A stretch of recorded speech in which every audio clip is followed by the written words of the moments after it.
Good morning, everybody. Happy Tuesday. Today is Trainer Tip Tuesday, and today I'm so excited because I'm going to talk to you about my very favorite exercise ever. All right? Now, if you know me, if you've taken classes with me, or if you just know me, you probably already know what my favorite exercise is. If you don't, and you've taken my classes, you probably aren't paying attention. Just saying. So anyway, if you don't know me, as soon as I tell you what my favorite exercise is, you're going to think I'm crazy, and I'm okay with that. I have learned to embrace my crazy and just go with it, all right? And so my very favorite exercise is burpees. I'm not kidding, you guys. I love them. I love them. Now, if somebody tells me, hey, you're going to do 2 minutes of burpees or 3 minutes or, I don't know, on a bad day, even 1 minute of burpees, I'll complain because they're really hard. But here's what I love about burpees.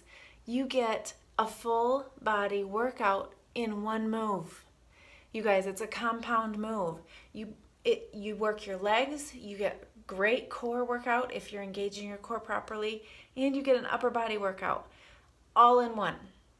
I say this in every class, I feel like, when I have to do burpees. I would rather do burpees than high knees every single time. I hate high knees, but that's for another video.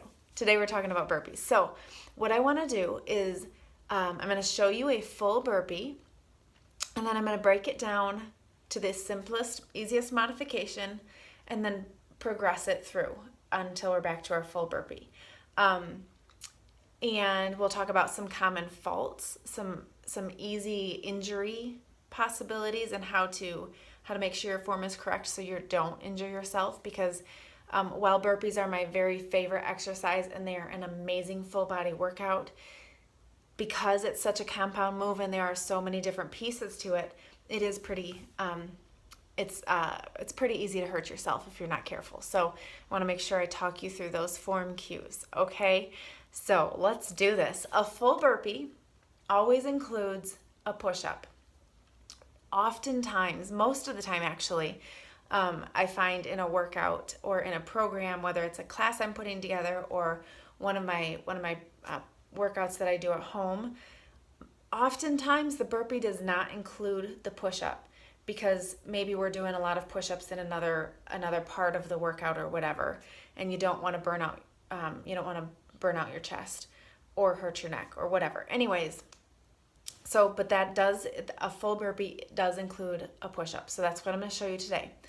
And then, like I said, we'll break it down, and and then hopefully you'll feel a little bit more successful or have a little bit more idea how to do this properly and not hurt yourself. Okay, so let me just show you the burpee. I have my little marker so I know where to put my hands and not have my head disappear from the screen. So full burpee, you're gonna bring your hands down, jump back into a push-up, in and jump up.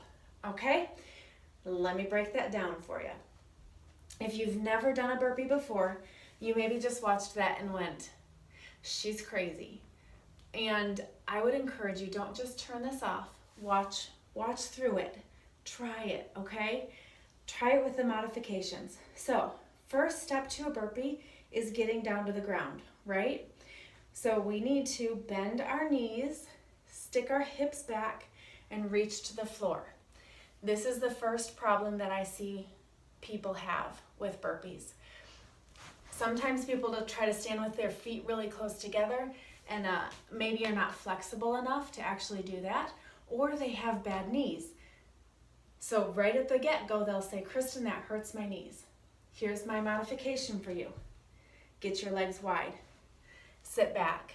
Much, much easier to reach the floor and much safer. Keeping your head above your heart. Okay, so step 1, reach to the floor.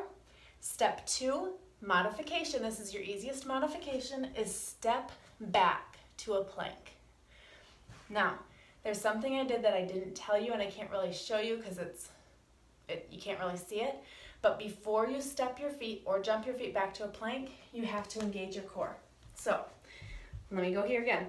Reaching down, I pull my belly button in so that my back is protected. Step back into that plank, step in, stand up. To protect your knees, you've got to keep your feet wider than your hands, okay?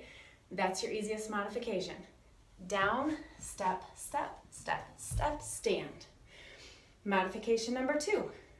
Down, step back, protecting your back, jumping in, and standing up. 3, down, jump, jump, and stand instead of jump up. Okay? So by keeping my legs wide, I have protected my knees. Super important. Super important. When I'm in that deep squat before I jump back or right after I jump in, my weight is in my heels. You should be able to move your toes. I can't stay like that. My quads are burning. So protected my knees. Pull your belly button in before you jump your feet back to a plank. When you jump your feet back, you need to land in a solid plank. If you land and your hips drop, gravity is going to pull on your lower back and it will be sore. Okay, so really important, pull that belly button in. If you feel your back pulling, if you feel that pressure, it means you're not engaging your core and you probably need to step back instead of jump, okay? And yeah, then we stand in, jump or step in, stand up or jump up. You can, of course, throw that push-up in when you're in the plank. You can either, if you're advanced, as you jump your feet back, you can begin to lower into your push-up. If I just said that and you went, huh? Either you're not ready for it or you are and you've just never tried it, okay? But I need you to work through that burpee if you've not done burpees before. Don't immediately try to go down into a push-up when you jump your feet back, all right? What else was I going to tell you? Oh, there are people that get dizzy with burpees, and there are 2 reasons for that. One is that when you come down, instead of going like this with bending, getting low to the ground with your legs, as you get tired, your legs don't want to bend as much. And so you go like this, and you're looking down, and your head is below your heart. If your head is below your heart, basically what happens is below your heart, and then it comes even, maybe a little higher, below your heart, and then you throw your head up above your heart, and all of that blood is going to rush from your head, and that is going to make you dizzy. I can almost guarantee it. So first, check to make sure your head is staying above your heart when you squat down and then when you jump your feet back up. Second, sometimes you just got vertigo. There are some people that have vertigo and you just can't do up and down movements, and that's okay. Don't beat yourself up for that. Here's your modification for that though. You're gonna squat, lunge, squat, lunge. That's your modification for a burpee. Obviously, I just lost my head, sorry. Obviously, you're not getting an upper body workout in that, but you can get a core workout by keeping your abs, keeping your transverse abdominis engaged through the whole movement, all right? So there's your trainer tip for today, how to do a burpee safely and how to modify it. All right, you guys, have a great day. Talk to you later.